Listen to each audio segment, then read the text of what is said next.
when I would have drinks, the sleep would be disturbed, right? And I would feel, like I said before, that the stomach disturbance or just discomfort.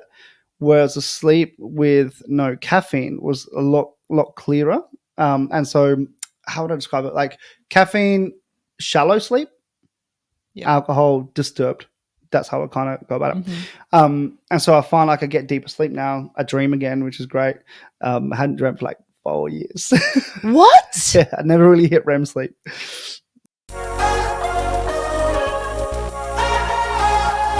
Hey, welcome to the Bodies Built Better podcast. I'm your host, Jackie Tan, and I'm so grateful that you're joining me today. On this episode, I welcome back my very good friend, Josh Smith.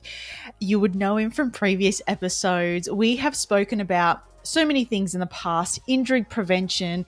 We talk about how he makes changes in his life and the habits that he wants to adopt.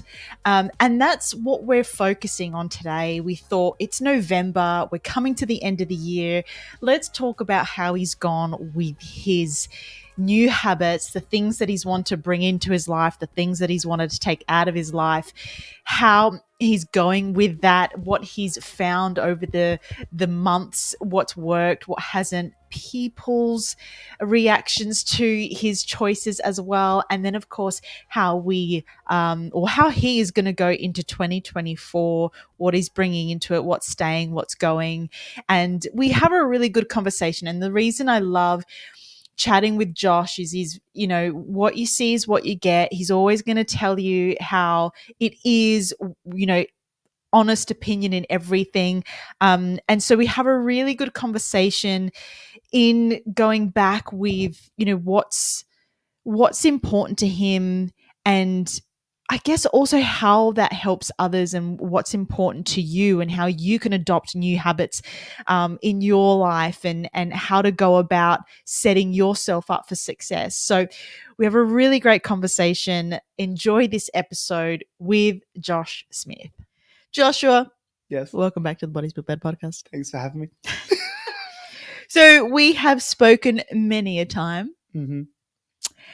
And one of our episodes was about you quit alcohol. Yes. And some goals that you had for this year.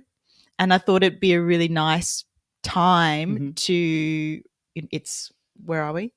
It's November. Mm-hmm. Be nice to reflect back on those goals. Yep. What habits you attempted to change, how you've gone with it, how you're feeling with it. Did it make a difference in your life? So the first one was you quit alcohol. Uh-huh. And remind us, was this you quit alcohol for the goal was 12 months for the year? Yes, correct. Right. And have you had a sip of alcohol? Not a moment. Amazing. None. So tell us how that journey has been from the very beginning of wanting to quit.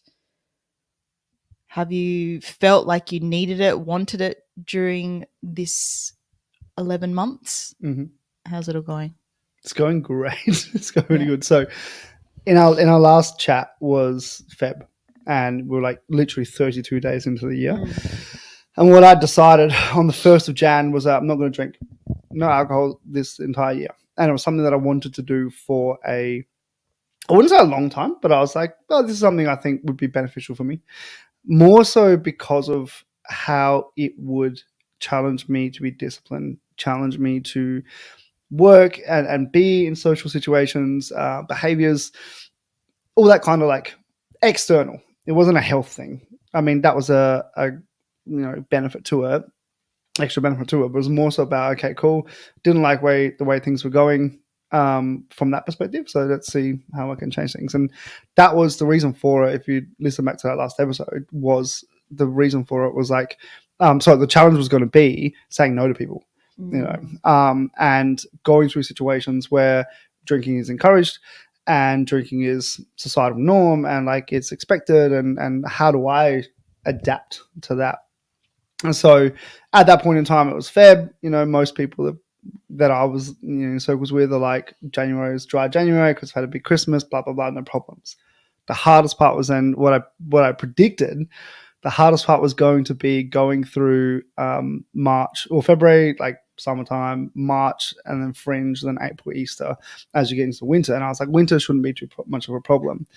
And so we're November now, almost mid-November. Haven't had any alcohol at all. It's been really good. It's been really, really good. I reframe how I talk to people now. I don't say, I'm not drinking. So I don't drink. It's an identity shift. Oh. Yeah, and it's been really cool. So the initial goal was 12 months. I was like, I'm going to set my target 12 months, knowing that throughout the year, Jan to December, throughout the year, things are going to change. Like I'm going to feel certain ways, I'm going to think different things, or knowing that through that commitment, the behaviors are going to change. Right? How they're going to change, I don't know. But I knew that things would change. And so now I'm not a drinker. Challenged myself through obviously Fringe time and whatnot. I didn't really go out too much, but when I did, I just had soda water. I've been away on holiday with friends, and so went internationally for 2 weeks or just under 2 weeks. And there was like cocktails and beers and, fun stuff when you're in Southeast Asia. Didn't have anything. I had one mocktail and was like, it's like very expensive juice. Felt quite comfortable. I have soda water and lime. I'd substitute to non-alc beers if I felt the need or I felt like I wanted the flavor. But at the end of the day, the flavor is nothing really. Like you can have that, you can have soft drink. The flavor's a flavor. My palate for it, I'm like, I don't feel the need, don't feel the want. There's been once, I must say, there was once when it was like super hot day. I think it was down here or down the beach somewhere, and I was like, oh, beer would be great. And I was like, actually, what would be great? Soda water and lime. Yeah. It's that. And I think when you are in the regular routine of drinking and you acquire the taste, it just becomes a habit. You connect warmth, you connect sunshine, you connect whatever to a certain drink, or you connect cold to a red wine. It's the environmental association rather than the internal association. So I just disconnected that and was like, well, I can have whatever I want, And so, didn't feel the need or didn't feel the want to have anything while I was away. My friends who I was with, they were like friends and my partner's fine. And then my friends were like, well, are you going to have cocktail? And I was like, no, I don't feel the need. You're spending $25 on this and I'm spending $4.50. I can have 5 of these, So was there a point, when you decided to quit that it was hard, that you did feel like it? Or was it like as soon as you make that mental shift, you're good to go? I think for me, it's as soon as I make a shift.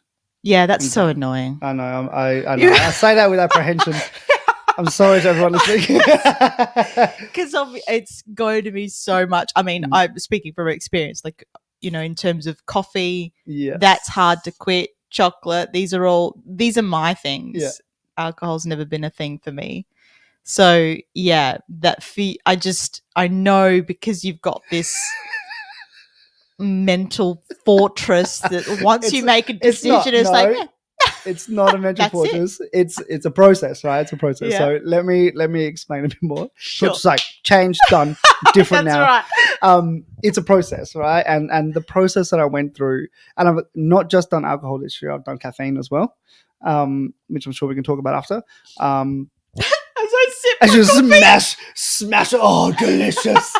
I'm so good with this. It was a process. And so I actually, before I embarked on journey, before I embarked on the process, I was like, cool, what am I going to need to do? What challenges might I encompass, right? First one was obviously going to be friends and social situations. The second one was, say, withdrawals, right? To the, however you want to take that. And, how am I going to go from the environmental side of things or behavior side of things? Like, it's like when they talk about cigarette smokers picking up a cigarette, it's the act of picking it up. It's not the nicotine, the cycle loop. So I was like, how can I account for this stuff? So my process was substitute straight away. So I substituted beers to non-alc beers. And so you're still grabbing a bottle, you're still putting it in a stubby holder, you're just not drinking alcohol fluid. No one that you are around will have to know. And so I did that for a process. I think it was about 3 weeks. I did that for 3 weeks, substitute. And then what naturally happens is you minimize. You don't even have to think, okay, cool, I'm going to go from 4 non-alc beers in a night to 3 non-alc beers to 2. It's like, I don't feel like having non-alcoholic beers anymore. They're not as you're not getting the same reward from it mentally, and because you're not getting the same reward from it, you don't naturally grab for it again, And so I was having 4 to 5 non-alc beers over a social night. Now I might have one, maybe. I was at a wedding from a really good mate of mine 2 weeks ago, and he actually brought this up when we organised one of the wedding. He mentioned it to me in March or April, and he was like, "I'm getting married this year." Prior to that, his fiance at the time was like, "This year is the best year for us to get married because you're not drinking. You're going to save us a lot of money." I was like, "I know you're going to do it, aren't you?" And then 2 months later, he's like, "We've got this wedding. It's going to be great. How are you going to go with it?" I said, "No problems." He knew I wasn't drinking. They knew I wasn't drinking. Went to the wedding. Everyone smashed drinks and like having a great time. This was a challenge for me because I hadn't been to a wedding that I was part of, like as a guest for a long time. And so I was like, when am I going to go? And up to this point, it was November, end of October, November. So I'd already gone 10 months. I got there and it was just great. Like I felt really good being able to have, like, I'd have water. I had some soft drinks and whatnot. And what I've done is I've gone substitute minimize, but then I'm not taking away all the fun. Instead of having calories from beers and instead of having beers or wines, I'm like, I'm going to have some more desserts. So I have that, and that's my reward, But for me, I'm like, I'm not naturally a dessert fiend, right? I won't be like, I'll smash all desserts. I'll have some, I feel great for it, and I'm like, cool, that's it. So it's a process, and understanding that there's a road ahead for me was like, okay, cool, I'm just going to walk the road. It's not like I'm just going to change right now, because what I've seen is like, as soon as you try and make that change now, if you haven't accounted for the social situations or the behavior or the pressure you might get from others or the pressure you might get from feeling a certain way in a certain situation, then if you haven't accounted for that and thought about how you might go through that, you're bound to fail. And so, yeah, for me, it was a process. So I want to make that clear. And I believe that anyone can go through that process.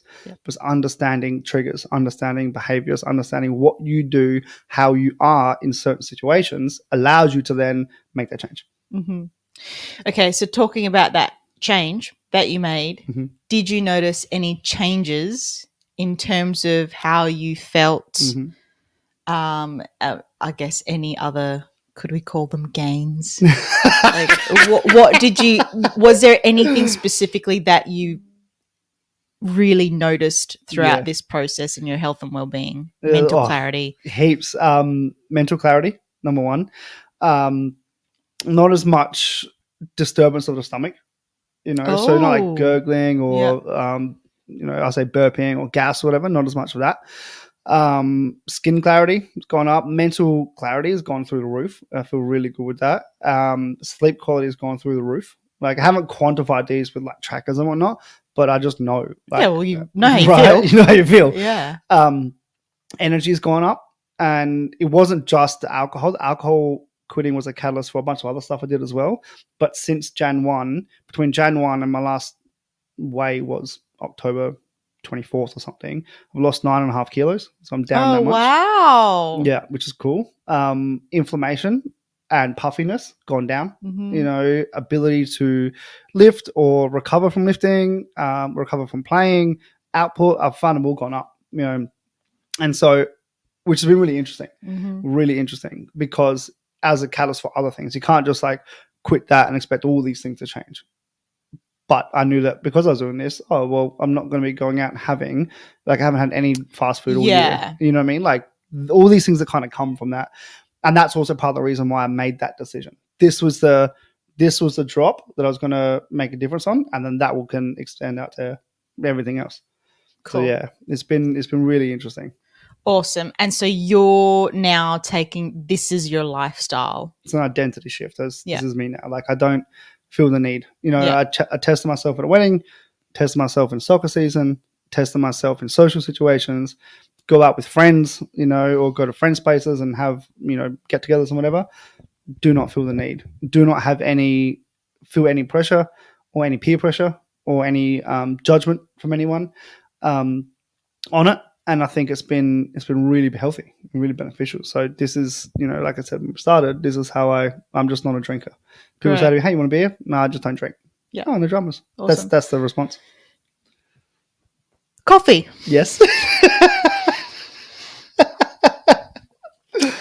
That was something that we quit together. We quit together. We did quit together. I can give you my excuses why I started again, but We don't need excuses. That's okay. no, We all accept you. Flaws and all. All of it. So back in July, it was the end of July. It was actually July 25th. We 25th of both July. decided we would quit coffee. Yes. I made the ridiculous aim of quitting for 12 months. You did. Didn't happen. No, it didn't. We can talk about that later. We'll get to that. You went 3 months. Mm-hmm. And actually the goal, just to clarify, the goal was we did it from July 25th and the Women's World Cup was starting and you said you wanted to last the World Cup. Yeah. So that was the initial goal. You obviously smashed that and you went on for 3 months before you had your first coffee. And was this because you purely wanted to see how you felt? No. No. Okay. So tell me, firstly, why did you want to quit coffee? How many coffees were you drinking? Because that's a big difference between you and I in terms of our coffee consumption. How many were you drinking? How did you feel? How did you keep it up? Yeah.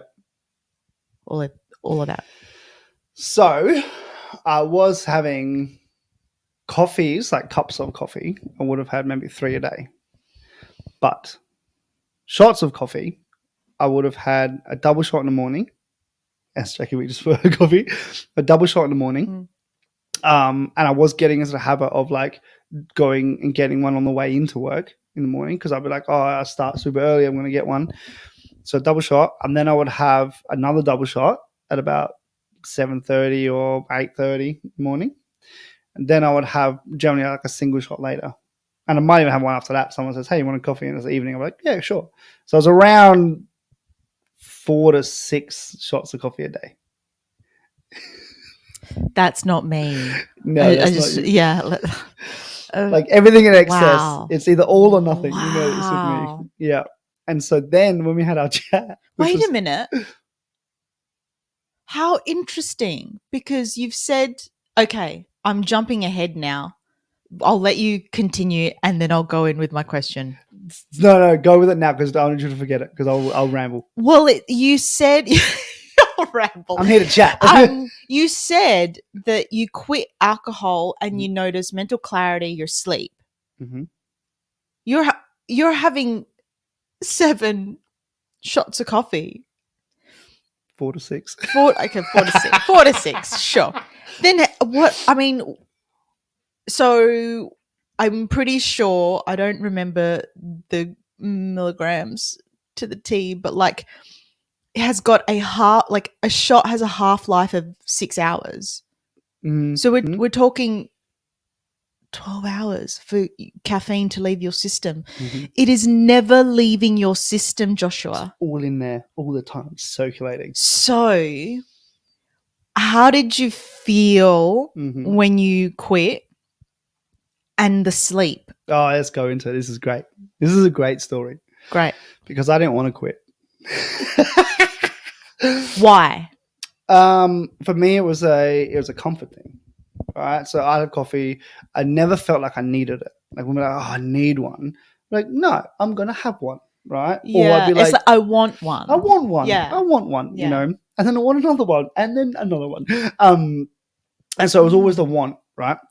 And so when we had our chat on the 25th of July over a coffee on a Monday, and you said, we kind of, in my mind, it was just a casual banter conversation, just back and forth, ha ha ha, imagine if, ha ha ha.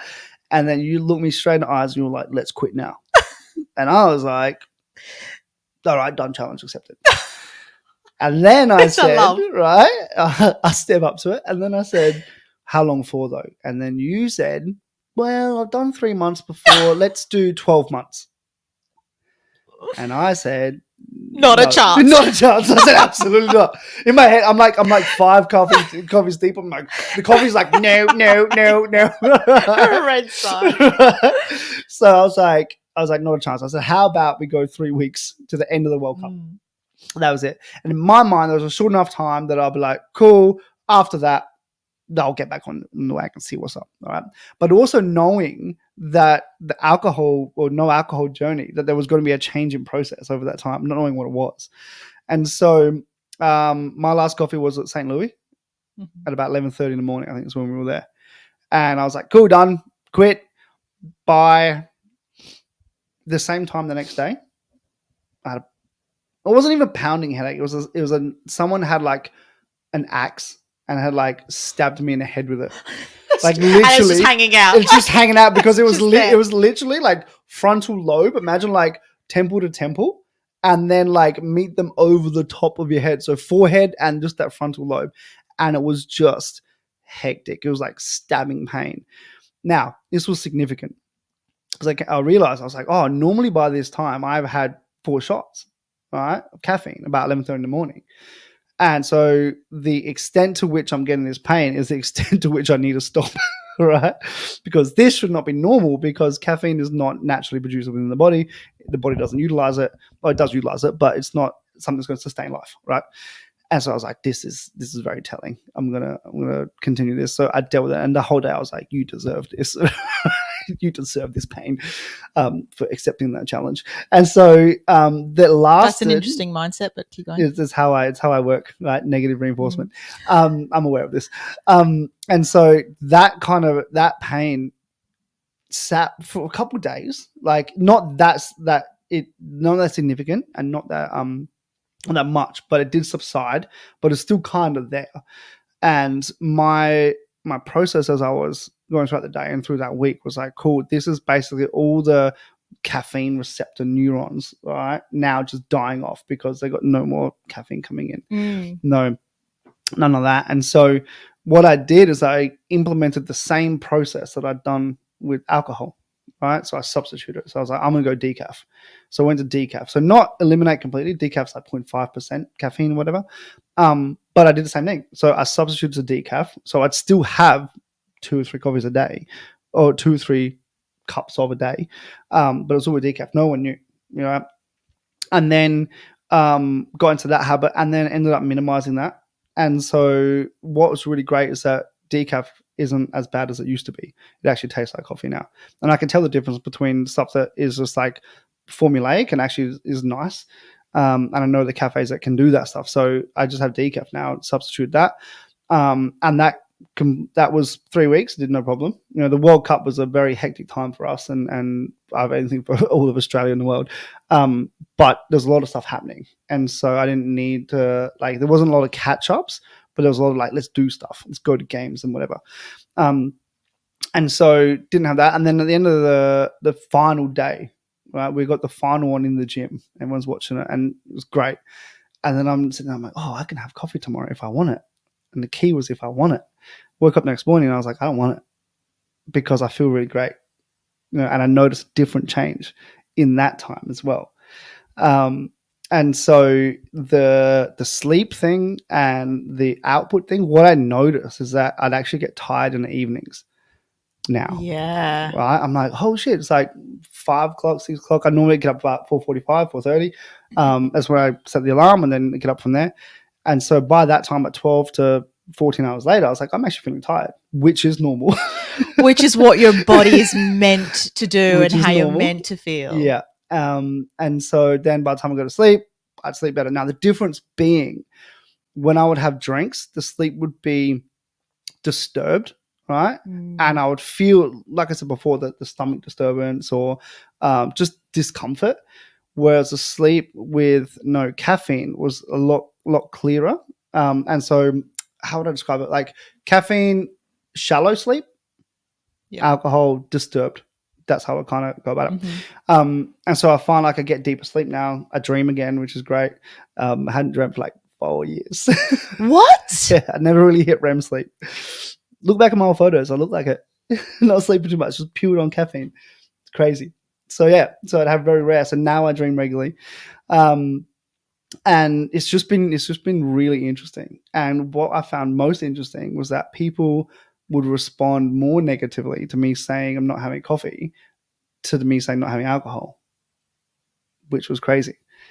I find, yeah, that's so interesting. It's like when you make a decision, what's your poison, right? And when you make a decision which people, are doing, like drinking caffeine, drinking coffee, it's almost like we're judging them Yep. or their decisions. It's like, no, you do whatever you want to do. Mhm. I mean, here are the healthy choices, or here's the facts, here's the science, and you do what you will. At the end of the day, it's your choice.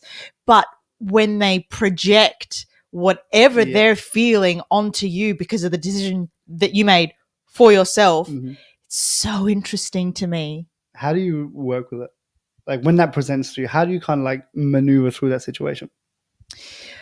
Well, it's like the only thing that I can think of that people have really reacted with my decision, besides when I retired, which is not really anything to do with this, but it was when I went vegetarian. And we've had this conversation before. People and it was mostly family, and they're just constantly at you with jokes that weren't funny.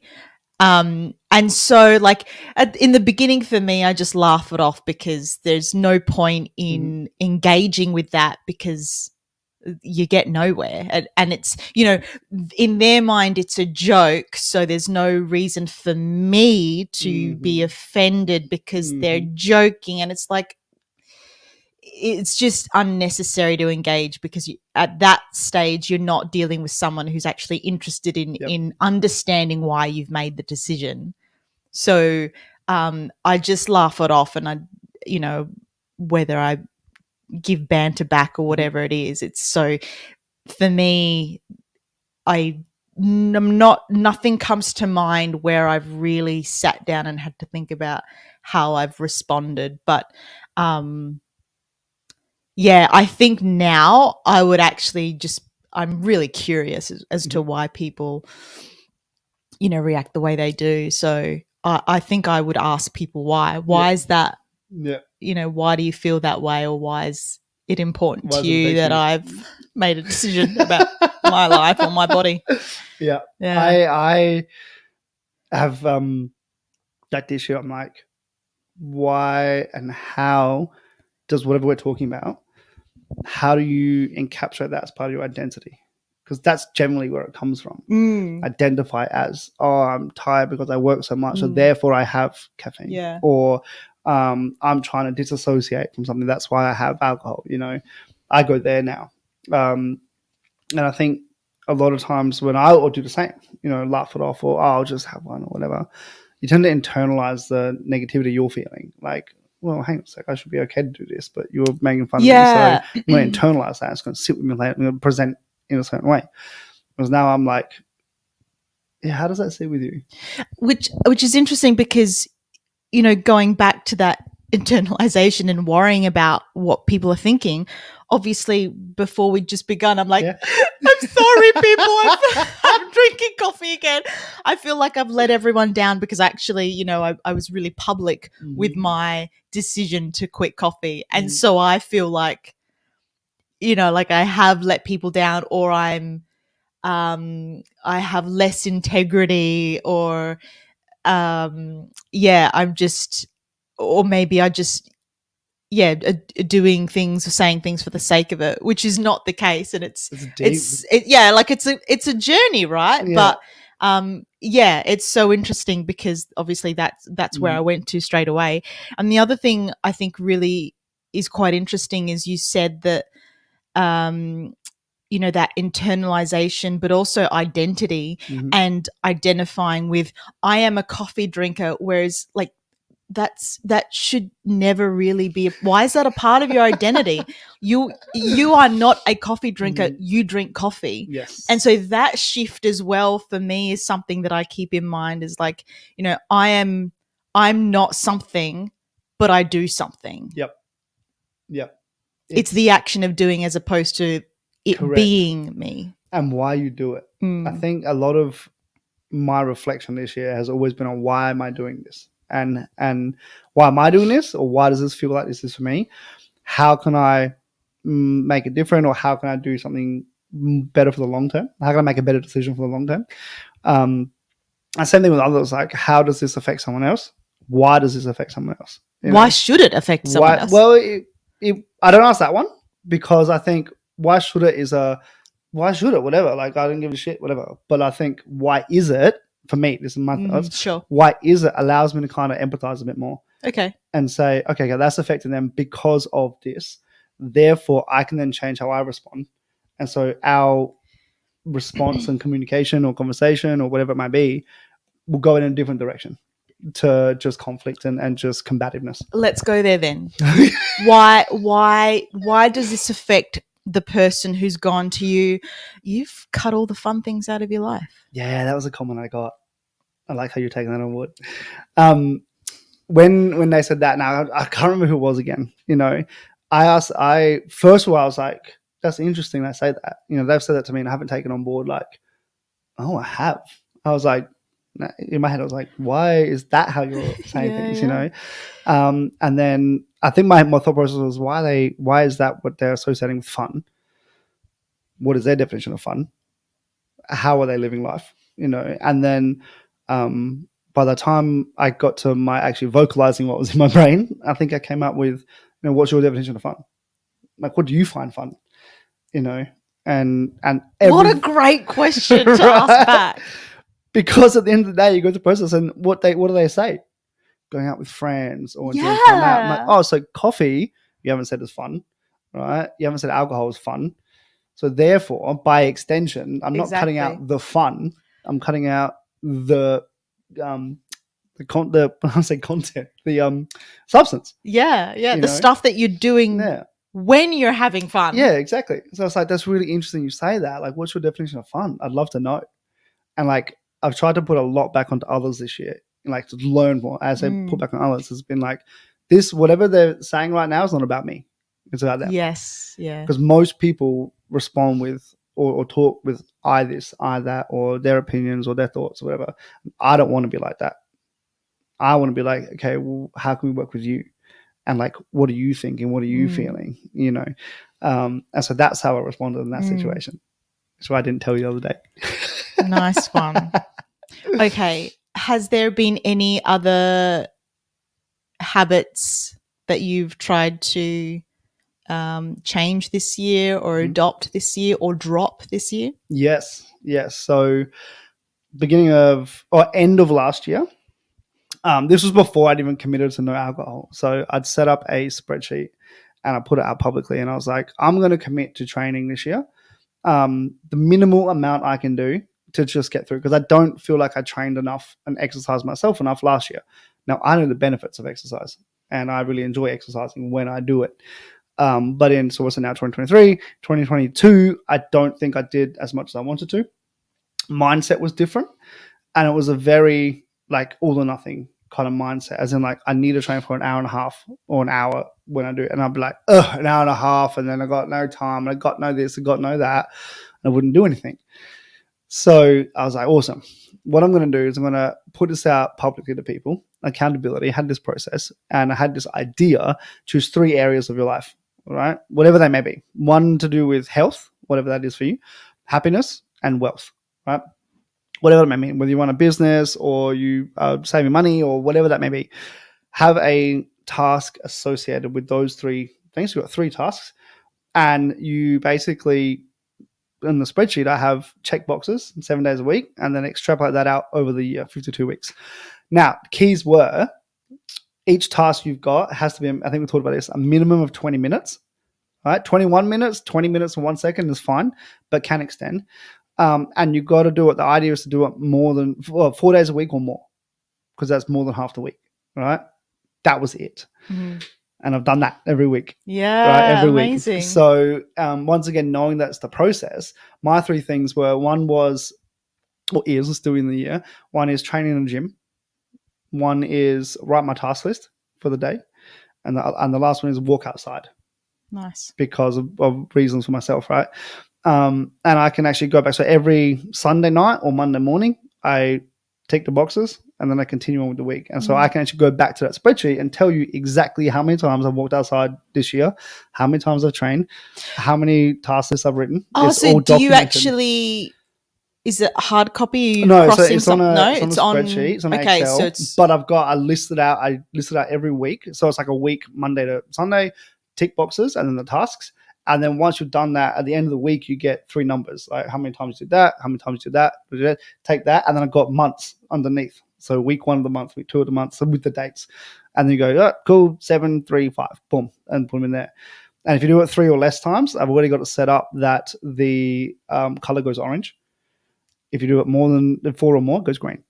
And so I can be like, that week there, I did that week there, I did that. There's orange, and most are green. It's just that, once again, it's accountability. fantastic. It's been crazy. So that's what I was saying before with alcohol. That was a component part of it. And then I did all these other things. And I can be like, cool, I've trained 153 times this year, and here's the average. It's been really cool. It's Very been really, cool. really cool. And so, out of everything, what are you carrying over into 2024? Everything. Everything? I think so, yeah. The same thing, especially like with the tasks, the walking. Yeah, the I'll think about it. I'll reflect on it come mid to late December. What worked for me, what didn't work for me. Could I specify it a little bit more? Is there something else I might want to add into it? But I've really found for myself, having the check boxes help. All I got to do is tick the box. Right? All I have to do is tick the box. What's in the box? Then we go and do it. So I've liked having that accountability for myself. At the start of the year, when I put it out, I had people, I said, hey, if you want me to set you up a tab, I can. And I did. I had 14 people set up a tab.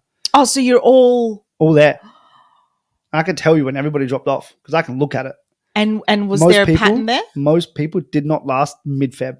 They stopped. So what's that, 6 weeks? It was about 6 weeks. Yeah, say 6 weeks. Right. And there was a few in there. There was a few that would come back. One of my coaches, he lasted a couple months and then he dropped off.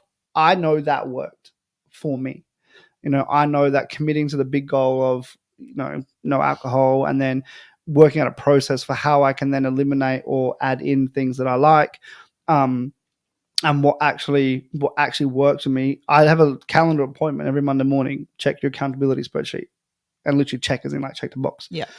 So I know that works. I can just go tick, tick, tick. I can see it. It's visual. It's done. It's there. And so now it's like, reflect on that. It's working for me. I feel good with it. I might have other financial, like health goals or wealth goals or happiness goals for next year.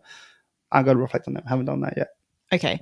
So we've discussed that you're a different human being.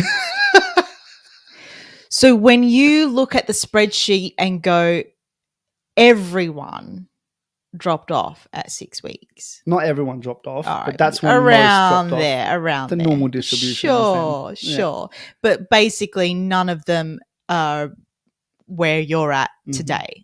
Mm-hmm. And that's not a dig. That's we're just talking facts. So do you go to them, what's going on? Why? Not this year. No? Okay. Not because you're trying to keep them accountable, but more, again, getting curious as to why things work for you. Because I know in my mind, I'm not someone who will go into my computer, into a spreadsheet, check this, check that. Like it just, that sounds, no, thank you. So if you had someone who's like, Josh, I really want to do this, but that doesn't work for me. How on earth can I make this work? So it's about what works for them, right? So I don't know. Well, let me try it. So what I did, okay. And this is the next part of that, with that spreadsheet, obviously I had everyone's email addresses to add them on, blah, blah, blah. I sent them an email at one day. So Jan 1 was when we started it. I sent an email one day. Right, Jan the 2nd, they got an email from me one day after we started and said, hey, cool, like super excited to keep going, like this helps, here's some things I think might help us. Right. Then I sent an email at 1 week after that, so Jan 9 now. Then I sent an email at 1 month. Right, so I extended it out. Then I sent an email at 3 months. Then I sent an email at 6 months. The next one's at the year. So how'd you go with it? Right. So just to check in. They're like, with what? They're like, who are you? Exactly. Right? And I haven't asked, like, some of the people on there, I obviously got Branson, I got friends of mine who I'm close with, see every week. I haven't asked that question because when I put it out, I was like, I don't know if this is going to work for me. Mm-hmm. So this is what I'm doing. If you want to join me, do it. I might have dropped off at that 6-week mark. I did not know at that point in time. All I knew was I was committed to no alcohol. Everything else, let's see if we can go with it, you know. And so what I would do now, if I was to actually make a business proposal out of it, or I was to make something out of it where I'm actually keeping people accountable, is actually tied to, I would want to get to know them. I would want to get to know, you know, how they fit. Like I come in here and I see color everywhere and I see visuals and I see you writing things down like pen and paper, right? So I'd be like, cool, I'm not going to get you on a computer. I'm going to get you on pen and paper. And how that has to work, we don't know. It might be a flip chart, it might be whiteboard, whatever. But it's working with that. So if you are someone who doesn't like, I hate computers, right? But for me, I was like, I'm on the computer every day anyway. So I'm just going to put that calendar appointment in. I'm going to keep it. That's all I committed to, you know? And so it's understanding what those motivations are, what those drives are, and what environment people like to work in to then elicit the best response. Because I am looking at doing it again for next year. Oh, yeah? Yeah, I am. Same formula? Potentially same, potentially different. Once again, I got to reflect on it a little bit and just sit. Because I haven't told anyone. I have, like, today's the first day. I have not told anyone what my outcomes have been. So on top of doing this, I documented every month. I'm about 3 months behind at the moment, but every month I track my financials. I'm on certain categories, and so I can actually say now, cool, because of not drinking, not doing fast food, not having this, I've then saved this money or reinvested the money that I would have spent last year, which I have numbers of, into something different, you know. And so I can tell you all those numbers. And now this year I can be like, here's the data, here's actual numbers. I trained, blah, I did this. This is how that's correlated to that, blah, blah, blah, blah, blah, you know. So how are you measuring happiness then? Mate, my happiness thing is walk outside, right? 7 days a week, most of the year I've walked outside. Okay. And so once again, I said, did not quantify that. Yeah. But for me, I know when I walk outside, I'm either listening to a podcast, I'm either listening to music, or I'm enjoying being outside. In that moment, I know that's the case. Now, there has been times I'm like, it's raining, I don't want to walk, right? Yeah. And I'm like, am I at 4 days yet? No, I've got to walk, right? You know, so, you know, the happiness side of things is just a feeling. It's qualitative. You know, I know for that 20 minutes, I'm going to feel good. You know, so I can look back and be like, cool, I've done that 303 days this year. Like I felt good though in those times I was doing that. And then obviously you then get, like you could track a whole bunch of stuff. How many podcasts I listened to while I was walking, or what ideas came from. You can do this stuff. But I was like, at the moment I was like, I don't want to track too much. I just want to track enough that's going to help me and see what the response is. This whole year has been a test for me. It's a test year. Yeah. So it's been interesting. What do you think makes a good, not so much habit, but like when people think about, let's just say 2024. Yeah. And they're like, I want to make a change. Yep. But I don't want to go too extreme because I want to, you know, set myself up for success.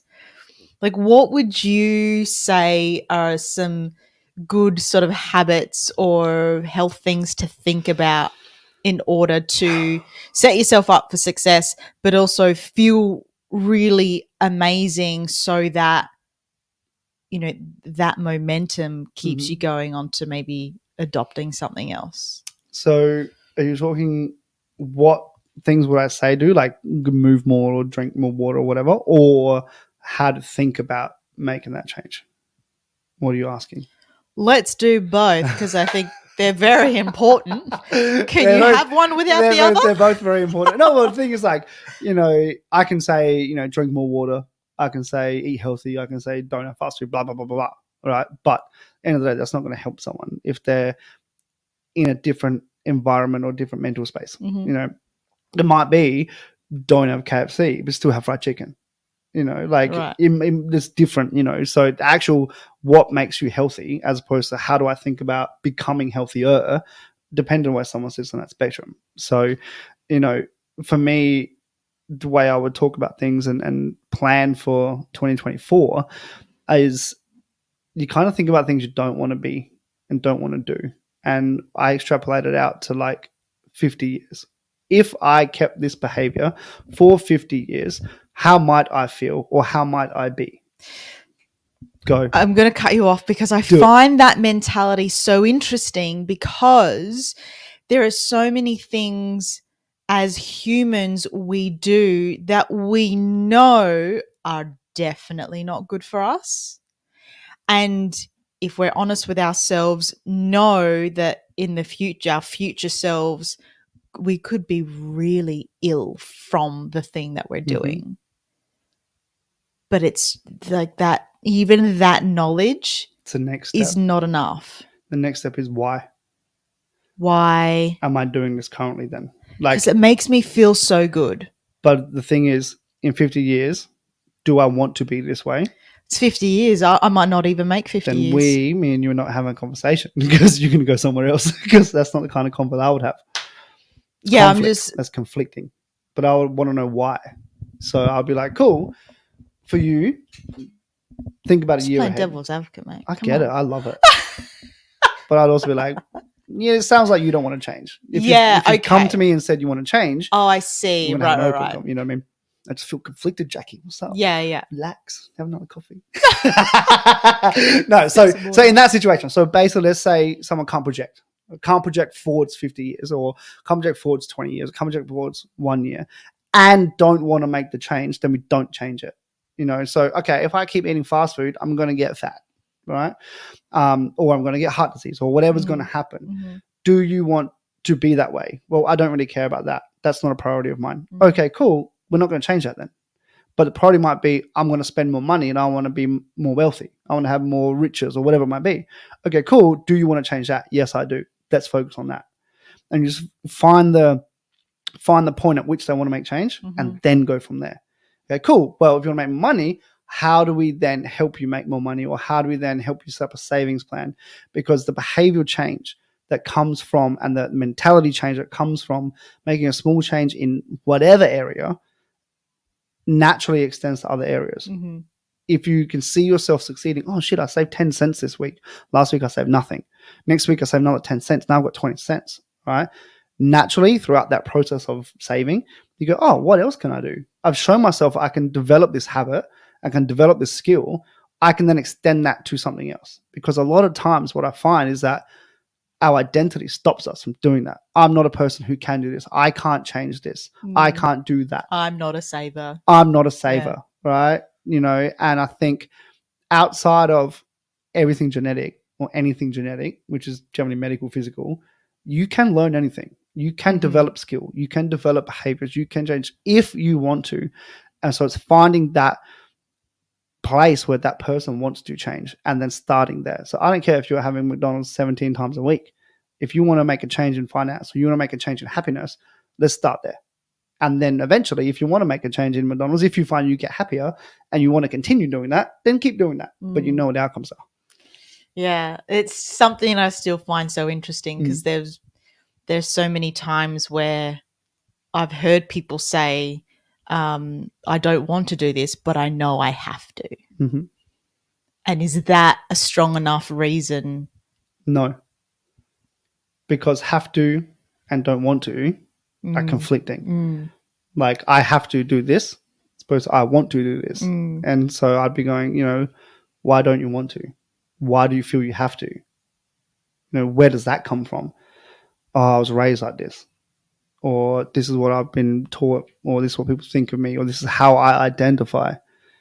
Like, I'm known as this type of person. Okay, cool. Well, you can change that. You can change your identity.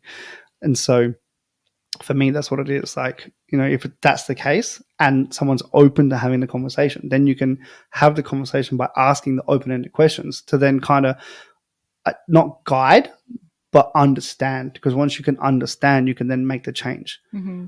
I have to do this. Well, why do you have to do that? Unpack that. Why do you need to? Why don't you want to? Why don't you need to? Etc. Mm. You know, it's self-reflection. Number one, if you've got someone you can do it with, even better. Someone you trust or can guide or can help ask those questions, the better, because then you don't have to do it to yourself in a mirror or like yourself on paper.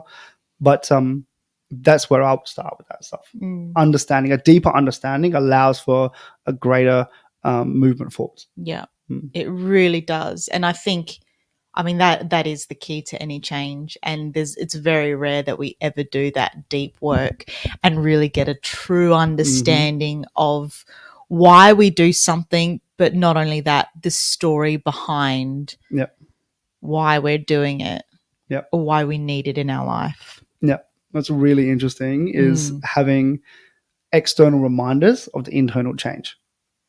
All right, so ticking a box or crossing a box on a checklist, external reminder of the internal change. Now, what's been really interesting this year, one person at the whole year has asked me why I've been growing my hair, right? Because I've completely changed my hairstyle, right? Yeah. Only one person, and the for me, it's the external recognition that my identity is changing. So, oh, I see. Yeah. And so every time I look in the mirror, I'm like, you look different compared to what you were. Right. And then as obviously time grows and time goes and hair grows, things look different, and I'm having to do different things. I'm having to style it differently or have different kind of outcomes. Brush it. It's weird. It's still weird. I'm like, oh, it's weird. Product. You know, exactly. So going through more shampoo, more. Just like how I went with water for like years. Exactly. You know, and so that's the external recognition that things are changing. You can change your identity. As much as I hated it in the beginning, I've never wanted longer hair. For me, I was like, this is your external. This is how you're going to do it for me. Okay, so what's the point of that? What do you mean? Changing the external. Because it's a reinforcement. Yes. So you see the change happening. Yep. In your mind, what is that achieving for you? It shows me that I'm connected to this new identity, right? My identity of not drinking. I'm not a drinker. Oh, I see. Okay. Yeah. So I'm not a drinker, right? But the way I think about it, if I looked the same as I did last year or the year before that or the year before that, with the same haircut, same style, same whatever, how that identity is a lot harder to accept because I look the same. Oh, but you're still the same person. I don't think I am. I'm different. Compared to last year, definitely. Compared to the year before, definitely. You know, and so like I really believe humans are malleable, and we go through. It's the brain that changes itself, right? Yeah. You know, and we go through a process of learning, acceptance, and rejection of external and internal ideas, and so externally, I still might be remnants of. I hope what I've done is taken the good stuff from last year that I thought was positive, and the good stuff from previously, obviously not just year by year, but the good stuff that I think resonates well with myself, resonates well with others, and continued that, and then discarded the things that do not work, and then continue to grow. And so therefore, by that discarding and keeping, you keep the good bits, you discard the shit bits, you eventually come to the point where like, hang on, it's like I'm different.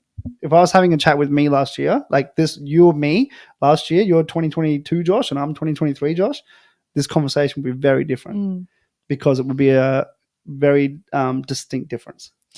Okay, so what I meant by you're still the same person, and you did address it just then, I believe we have, the real person like deep inside, but obviously over time through conditioning from parents' beliefs, the stories we tell ourselves, the experiences we have, the environment that we're in, the habits that we choose to have and adopt. I mean, all of that is layers and layers on top of our truest self. And it's not until we start extracting those layers and getting rid of them that we get to come back to ourselves, who we truly are. So when I say you're still the same person, deep down you will always be Josh or Joshua, Josh Smith, whatever you know. That guy. That guy. Cool.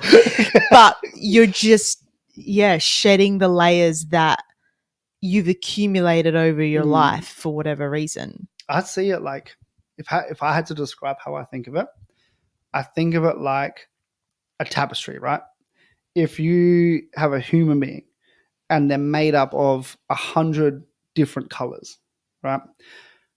You can remove some of the external colors, you can put other ones in, but there's maybe, 20 different, like 20 colors that go all the way through, right? But the other 80 are changeable. And so when you talk about like a truer self, I think there are very few things that are indicative of a true self. There might be values. You might have 3 to 5 values. You might have 3 to 5 beliefs that you really will not ever change. If they do not ever change, that is who you are. But then how you internalize, and then how you externalize those beliefs and those values can change. That's how I kind of think about it. So, whereas the output might be different, threads are similar internally, those small things, but you can add in and take out the other stuff, like you were saying. So I don't tend to think there's like, this is the person, and then we have to strip away everything from society or family or philosophy. I think there are threads of that person, and then they can keep some of that stuff, and they can reject some of that stuff, and add in other stuff that makes them better. And so you kind of grow that self. It's like you don't look at a plant and be like, that's still a seed, right? It's changed, but the threads are still there. The genetic composition is still there. That's how I kind of think of the evolution and the truest self. Yeah. I like that. Thank you. We are not just seeds. Yeah. Cool. So someone wants to change. You've said you asked them the why. Then what? Understand the why. Understand the what they want to get to, like the what and the why, whatever. And then it's a process of going through how. How do we do this? When do you want this? ASAP. Great, cool. How do we go about doing it? And that question there is like who you are. Who are you? How do you respond to things? Are you, as we talked about before, reinforced negatively, reinforced positively? Do you like affirmations around you? Do you like the things by yourself? Are you more extroverted? Are you more introverted? Because all these things come into how you build a plan or design a step-by-step process to make that change. So that's why, like, kind of me testing out what I did this year. I was like, oh, cool, this works for me, and this doesn't work for me. Or this works for me, and this works for me as well, And so understanding that side of things. I used to have quotes written everywhere. I used to write quotes everywhere, on bookshelves, on tables. You pull out a drawer, there'd be quotes in there. And I was like, yeah, these are helping. They didn't help. Right? Like, I see them, but I didn't take the next step of actioning or internalizing and making that part of who I was. And so that didn't work for me. I don't write quotes anymore, but I actually more now talk about things. Like, I'll get things out, I'll write things down, I'll make notes, I'll write to myself. Those things I know works for me. Other people's quotes, putting visually around, doesn't work for me, but might work for someone else. For 6 months of the year, I did have one word written on a whiteboard that I saw every single day. Just said focus. Blank whiteboard, big, focus. And so I'd get up in the morning, I'd see it. I'm like, great. And then that goes into whatever you want to do. So, you know what I mean? So how you then design that process depends upon who you're working with and what their personality is like and behaviors are like and environments like. Yeah. You can't make a change if the environment stays the same. Are you going to have a word? Is the word going to change for next year? Is that like a yearly word? Okay. So that word went in July, August, I think. Okay. Because I needed the whiteboard. I was like, I need this whiteboard. I was like, I got no more space. Could have bought another one, didn't. But by that time, I got this. Well, by that time, I'd internalized it. Yeah. I knew that I'd wake up and be focused. I knew I would wake up and not wake up and be focused. Wake up and knew how to focus. Oh, good one. So I didn't need to see it there anymore. Yeah. I could remove it. Yeah. And so I did and rubbed it out and wrote some other stuff on the whiteboard. Great. And did you adopt another word since, or I haven't? Okay. I haven't. And will you? I don't know, because that was something that just came up for me. Like one day I was like, I wrote it on the whiteboard. I was like, oh shit, I'm feeling all this stuff. What do I need? What do I need? And I sat there with it and I was like, I need focus. I'm not focused. And so I wrote it on the board. And what I found is that every time I'd see it, I'd get a little bit of a pump up, like a little bit of a kick. Like, oh, that's cool. Every single time. Yeah. Once that changes and I see it, I'm like, nah, whatever, then it's got to go. And so that was around that time. You know? So will I have a new word next year? I don't know. It wasn't something I planned to do, just something that worked.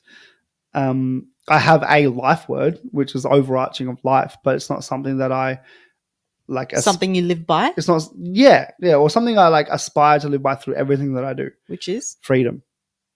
Which is a very common one for most people. Yeah. But what it means to people is different, Yeah.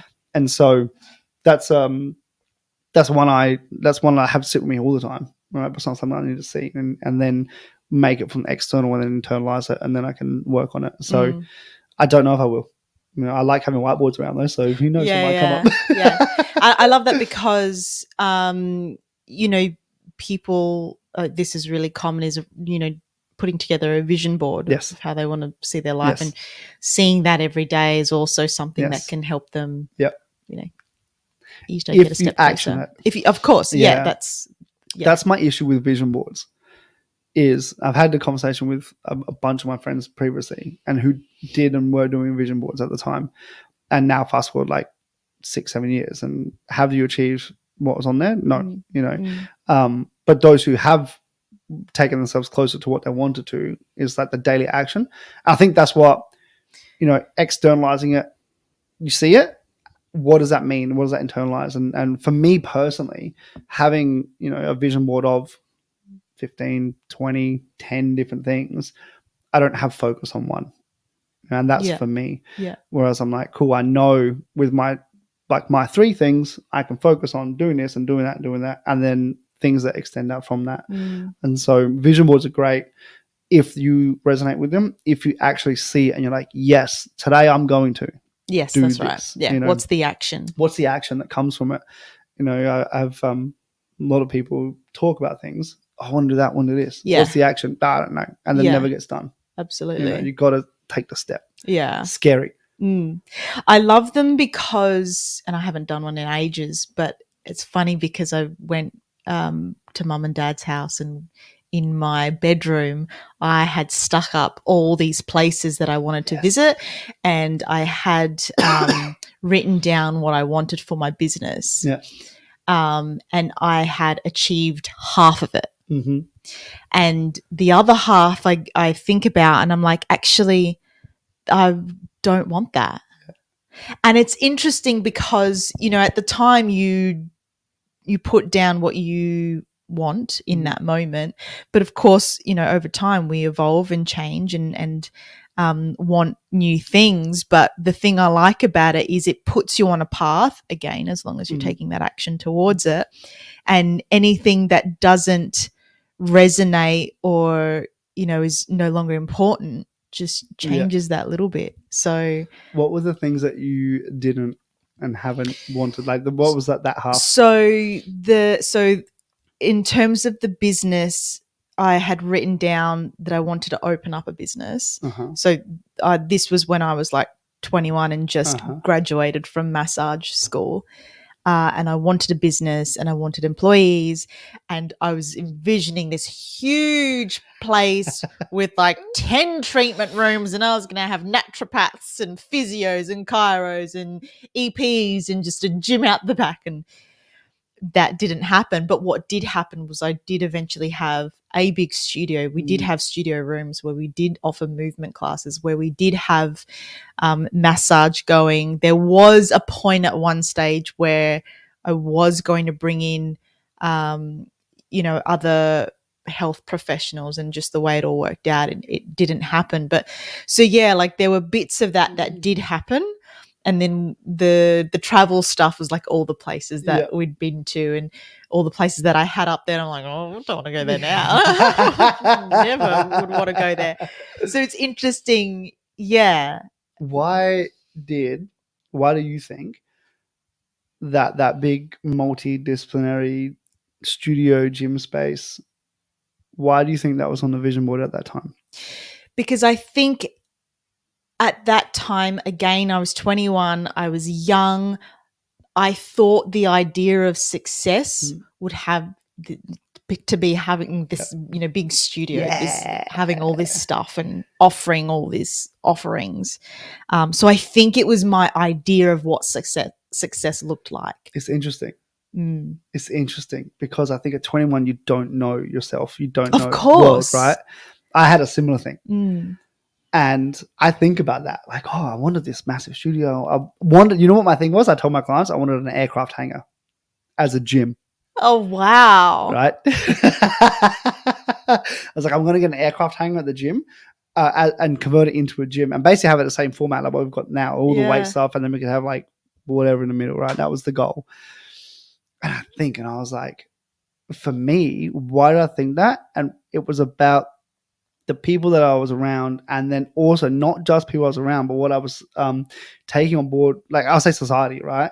Excess means success. Yes. And excess bigger is better. Right? And Bullshit. It doesn't. And I think, wow, that would have been a huge liability. You know? Yeah, totally. Yeah. And so as things change, that's why I asked, like, what's changed? And it's more the representation of success. Yeah. That has changed because you still would have done the stuff that has sat with you in your threads and then change that stuff, which is like, hang on, that was never really me. You know, it was just stuff that I thought was going to be. Yeah. I had the same thing. Yeah. That's fascinating. Yeah. So, I do like, I'm a very visual person. So the vision boards for me, to be able to get up and look at something every day, I think would be beneficial. How would you go with a flip chart? Like a big, like visual flip chart? What do you mean? As in, like, if you were to change things, you want to make changes. Yeah. Like you rule it up or draw it up. Oh, that's cool. Yeah. Yeah. I like that because you're then documenting the evolution of what you believe and what you want. Yeah. I love that. But how would you do it? Like, I'm a big, in my vision board, I'd be cutting out pictures of magazines and printing out stuff. You do however you want it. Yeah, but then if I flip it over, I'm like, but I want this stuff from. Then you could just take that page off and stick it up next to it, and then you got the next flip. You know, like there's so many different ways. That's cool. Yeah, I really like that. Yeah. I think we don't know, like we don't know what we don't know about things, or repurposing. I really love just repurposing things. How? What do you mean? Like using things that are. I'm getting rid of this. Throw that out. Let's just chat now. It's like I'm on the clock. No, keep it on track. Like repurposing things that, and this is probably the engineer in my brain, right? That are designed for a certain output or a certain usage or a certain outcome, and going, I can actually use that in a different way, and it works efficiently. You know, for example, like just one of the apps that we use at the gym for our communication is actually designed for sporting teams and stuff with sporting teams. And we basically just repurposed, here's how this works. Here's how that works. We can repurpose that to do this and this and this, you know. And I just love that. And so like we said with the flip chart, use in your mind, you think, flip chart is so I can just do that and then do that. How can I repurpose that to fit in with something that I want to achieve or that I want to do? I love it. I love it. Cool. All right. Wrapping up now. Let's wrap this. Put a nice bow on it. Yeah. So before I asked, what should people think about doing? Just like drink more water, move more, feel good, enjoy life, sleep just be better. happy. Yeah. One thing for 20. I look straight down the camera. Right. One thing for 2024. This is what I believe. Minimize your news intake by like 80%. That's what I think. That there has been huge for me. Yeah. 100%. Interesting. That'll make you healthier. What are you doing for 2024? Minimize my news intake. But you're already doing that, aren't you? Minimizing it again. What am I doing for 2024? Yeah. I don't know yet. I'm going to continue what I'm doing. I feel good. Yep. I feel good not drinking. Minimizing caffeine, continuing how I'm eating. My eating habits changed. Continue training. I've got kind of like goals for my body now. I've kind of like I'm turning 35, and I'm like, cool. Let's make this the fittest and strongest year. Because like this year, just gone, was fittest and strongest year I've had, even though things happen like injuries and whatever. But it's been probably the fittest and strongest year I've had. I felt most comfortable with myself in 34 years of living, 35 years of living this year than any other year. Like, let's build on that next year. Yeah, That's brilliant. the plan. Cool. Amazing. For this incredible listener, what question do you have for them? Who do you want to be? Amazing. Joshua, thank you so much for joining me today. Thanks for having me again. Again. And again. I'll come back in Again. Feb and we'll see what's happened. Yeah, that's right. Yeah. Recap. Reflection. Yeah. Cool. Yeah. Thank you. You are most welcome. Thanks for having me. So tell me, is there a habit or a behavior or a goal that you are setting up for yourself in 2024? I'd love to know. Get in touch. What is the thing that you want to adopt in 2024? How will you go about doing it? And was there something in 2023 that you wanted to start or wanted to try and change, and how did you go with that? I would really love to know, because as spoken about in the episode, I wanted to quit coffee. In fact, I think if I add up the entire time that I did quit coffee, it was about 5 months. So I'm really proud of that. Actually, it's more than that, maybe 6 months. So whilst that wasn't the entire 12 months, I reflect back on that and am really proud, and know that if I put my mind to it again, that I really can achieve that as well. So if you are in the same boat where you wanted to start 2023 with adopting a new habit or letting go of a habit, and maybe it didn't go as well as you wanted it to, we're all human. Let me know how you did go, where maybe you think that you not so much went wrong, but maybe, lost motivation for it. I would love to know. If you enjoyed this episode, I'd really appreciate you giving it a 5-star rating. It really helps the podcast keep growing, and I'm able to continue to get incredible guests on the show and get in front of people that, are just as awesome as you and want the same information delivered and to be learning more from as well. So I would so appreciate that. As always, stay awesome. We'll catch you next time.